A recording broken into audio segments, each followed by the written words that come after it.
नमस्कार दोस्तों, आपका स्वागत करता हूं इस YouTube चैनल 900 क्लासेस पर। दोस्तों आज हम लोग रीजनिंग के पार्ट नंबर 4 को देखने वाले हैं और इस वाले पार्ट के अंदर हम लोग रीजनिंग के 10 अलग अलग प्रकार के इम्पोर्टेंट प्रश्न को देखेंगे और सभी प्रश्न को शॉर्ट ट्रिक के साथ सॉल्व करेंगे। तो वीडियो में आप लोग हमारे साथ अंत तक जरूर बने रहिएगा। क्वेश्चन नंबर 1 हमें कह रहा है लुप्त संख्या ज्ञात करें। यहाँ पर एक क्वेश्चन मार्क दिया गया है। इस वाले क्वेश्चन मार्क पर कौन सा संख्या भरा जाएगा ये हम लोगों से पूछ रहा है। मिसिंग नंबर से रिलेटेड प्रश्न है, तो सबसे पहले आप लोग क्वेश्चन के पैटर्न को समझने की कोशिश कीजिएगा। एकदम आसान सा प्रश्न है। अगर आप लोग थोड़ा सा अपना दिमाग लगाइएगा तो इस वाले प्रश्न को आसानी के साथ सॉल्व कर पाइएगा। देखिए सबसे पहले आप लोग यहाँ पर देखिएगा तो आपका 4 है, 9 है, 6 है और 6 है। अगर दोस्तों सबसे पहले हम लोग ऊपर वाले दोनों संख्या को आपस में गुना करते हैं, यानी कि 4 गुना 9 करते हैं तो हमें 36 प्राप्त होता है। उसी प्रकार से जब हम लोग नीचे वाले दोनों संख्या को आपस में गुना करते हैं, यानी कि 6 गुना 6 करते हैं तो हमें 36 प्राप्त होता है। ये दोनों संख्या आपका समान है। इसी प्रकार से आगे देखिएगा, जब हम लोग यहाँ पर ये दोनों ऊपर वाले संख्या को आपस में गुना करेंगे, यानी कि 12 गुना 7 करेंगे तो हमारा 84 बनेगा। अब नीचे वाले भी दोनों संख्या को आपस में गुना करना है, 4 गुना 21 करेंगे तो हमारा 84 बनता है। ये दोनों संख्या भी आपका समान है, यानी कि इस वाले प्रश्न को हम लोग इसी प्रकार से सॉल्व कर सकते हैं। तो यही सेम हम लोग आगे करेंगे।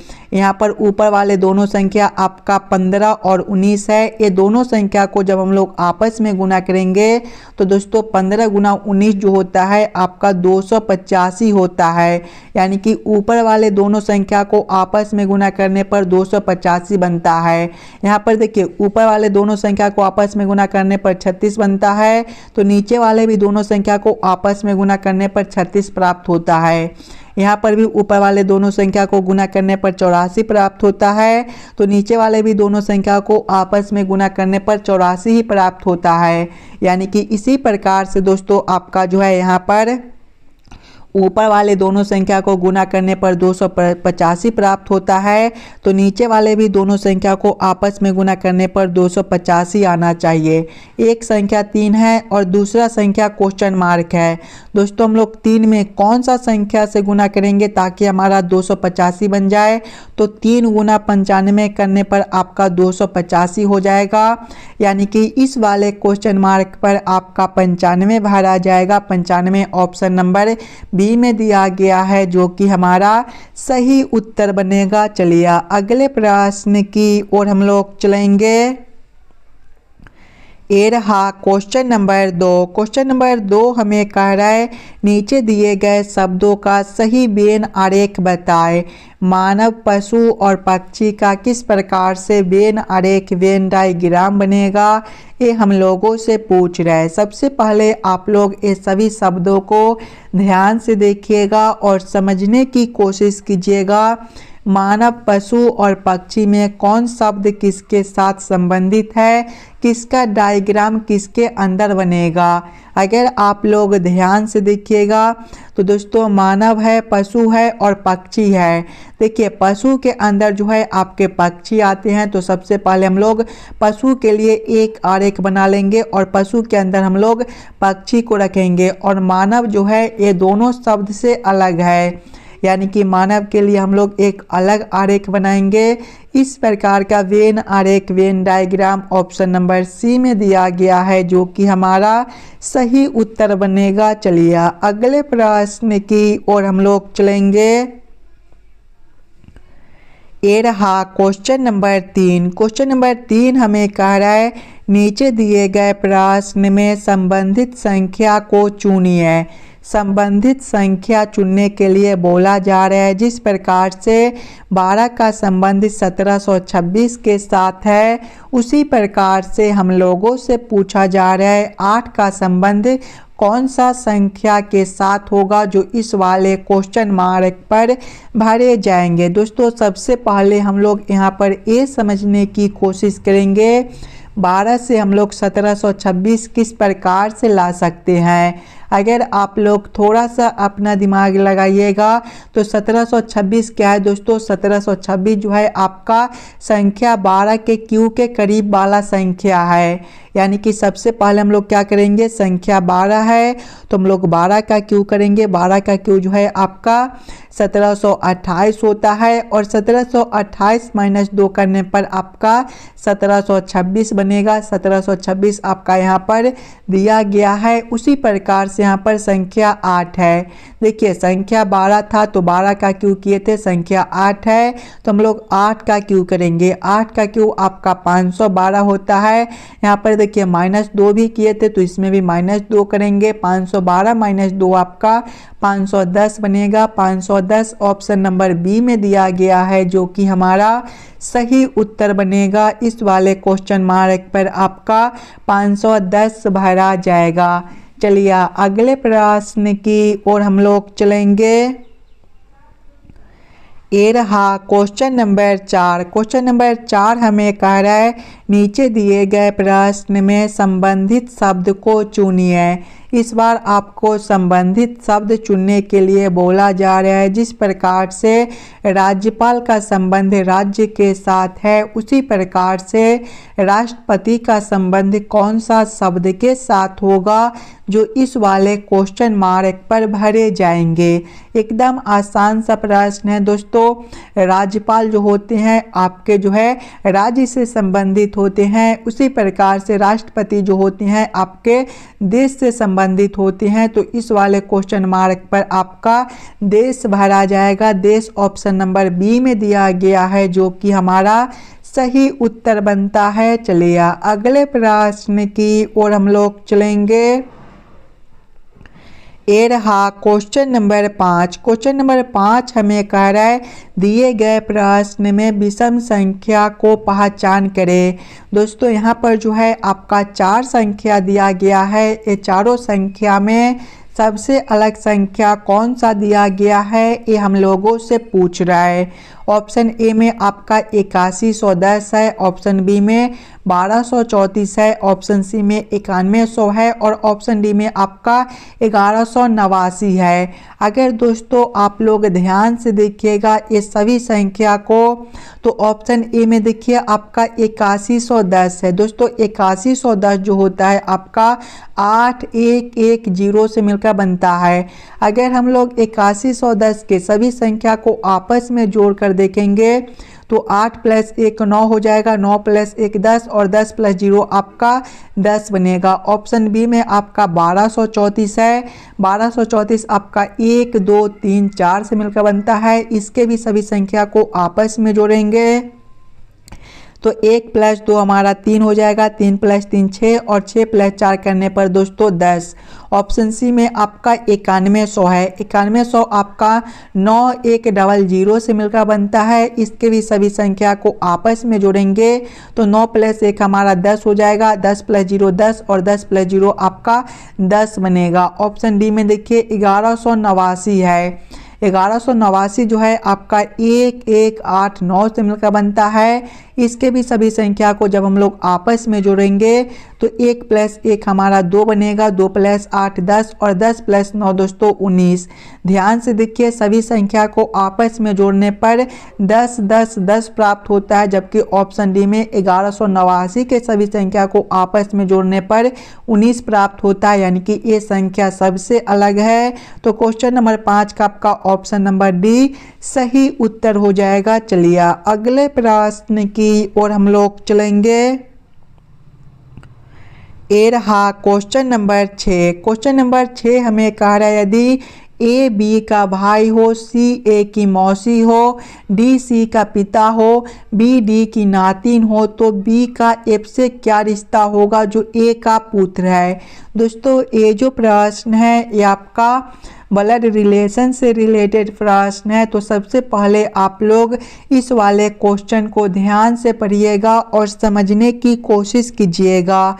देखिए प्रश्न पहले आपको कह रहा है ए बी का भाई हो। दोस्तों ए कौन है? बी का भाई है, और भाई जो होता है एक ही पीढ़ी का होता है, यानी कि ए के सामने हम लोग किसको रखेंगे? तो बी को रखेंगे।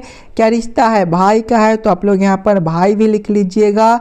आगे प्रश्न को पढ़िएगा। आगे प्रश्न आपको कह रहा है सी ए की मौसी है। दोस्तों सी कौन है? तो ए की मौसी है। मौसी जो होती है एक पीढ़ी ऊपर का होती है, यानी कि ए से ऊपर हम लोग किसको रखेंगे? तो सी को रखेंगे। क्या रिश्ता है? मौसी का है, तो आप लोग यहाँ पर मौसी भी लिख लीजिएगा, ताकि प्रश्न को सॉल्व करने और समझने में आपको कोई दिक्कत ना हो। आगे प्रश्न को पढ़िएगा। आगे प्रश्न आपको कह रहा है डी सी का पिता है। दोस्तों पिताजी जो होते हैं एक पीढ़ी ऊपर के होते हैं। डी कौन है? सी का पिता है, यानी कि सी से ऊपर हम लोग किसको रखेंगे? तो डी को रखेंगे। क्या रिश्ता है? पिता का है, तो आप लोग यहाँ पर पिता भी लिख लीजिएगा। आगे प्रश्न को पढ़िएगा। आगे प्रश्न आपको कह रहा है बी डी की नातिन हो। बी कौन है? तो डी की नातिन है। यहाँ पर जो है नातिन का रिश्ता है, तो आप लोग यहाँ पर जो है नातिन भी लिख लीजिएगा। आगे प्रश्न को पढ़िएगा। आगे प्रश्न आपको कह रहा है बी का एफ से क्या रिश्ता होगा जो ए का पुत्र है। दोस्तों बी का एफ से क्या रिश्ता होगा जो ए का पुत्र है। ए का पुत्र कौन है? तो एफ है, और पुत्र जो होता है एक पीढ़ी नीचे का होता है, यानी कि दोस्तों ए से नीचे हम लोग किसको रखेंगे? एफ को रखेंगे। क्या रिश्ता है? पुत्र का है, तो आप लोग यहाँ पर पुत्र भी लिख लीजिएगा। और आप लोगों से पूछा जा रहा है बी का एफ से क्या रिश्ता होगा। ये दोनों का रिश्ता किस प्रकार का है, ये हम लोगों से पूछ रहा है।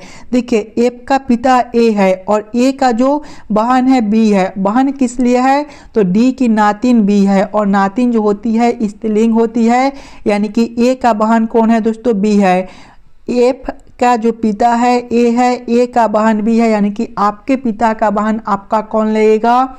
तो आपके पिता का जो बहन है दोस्तों आपका बुआ लगेगी। बुआ कौन सा ऑप्शन में दिया गया है?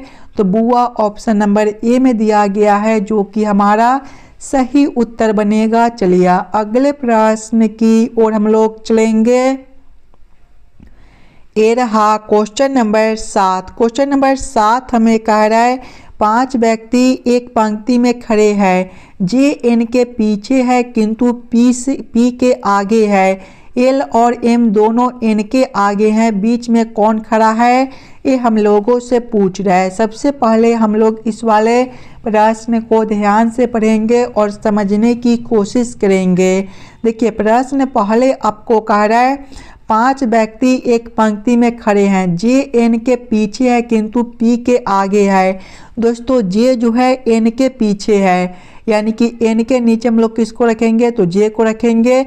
और पी के आगे है, यानी कि पी से ऊपर किसको रखेंगे? तो जे को रखेंगे।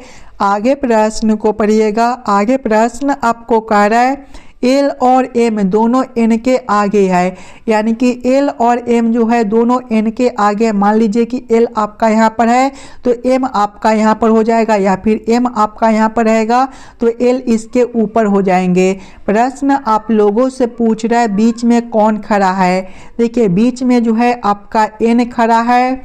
एन ऑप्शन नंबर देखिएगा तो डी में दिया गया है, जो कि हमारा सही उत्तर बनता है। चलिए अगले प्रश्न की ओर हम लोग चलेंगे। ये रहा क्वेश्चन नंबर 8। क्वेश्चन नंबर 8 हमें कह रहा है यदि मार्च का कोड PXUZK हो तो अप्रैल का कोड क्या होगा। ये जो प्रश्न है कोडिंग डी कोडिंग से रिलेटेड प्रश्न है। सबसे पहले हम लोग ये समझने की कोशिश करेंगे मार्च का जो है कोड आपका PXUZK किस प्रकार से लिखा हुआ है, उसी प्रकार से हम लोग सोचेंगे अप्रैल का क्या कोड बनेगा। मार्च को देखिएगा तो दोस्तों मार्च जो है आपका MARCH से मिलकर बनता है, और इसका कोड जो है आपका PXUZK दिया गया है। सिंगल अक्षर को देखिएगा तो M से आपका P है, यहाँ पर +3 कर दिया गया है। आगे देखिए ए से आपका x है दोस्तों, यहाँ पर जो है आपका -3 है। r से आपका u है, यहाँ पर +3 है। c से आपका z है, -3 है। h से आपका k है, +3 है। यानी कि एक बार +3 करता है तो एक बार -3। यही सेम हम लोग अप्रैल के साथ करेंगे। अप्रैल जो है आपका APRIL से मिलकर बनता है। इसके भी पहले अक्षर में क्या करेंगे तो +3 करेंगे। A +3 करने पर दोस्तों आपका D बनेगा। दूसरा वाला अक्षर P है, P -3 करेंगे तो आपका M बनेगा। तीसरा वाला अक्षर आपका R है, R +3 करेंगे दोस्तों तो आपका U बनेगा। आगे I है, I -3 करेंगे तो आपका F बनेगा। आगे देखिएगा तो आगे आपका L है, L +3 करेंगे तो आपका O बनेगा।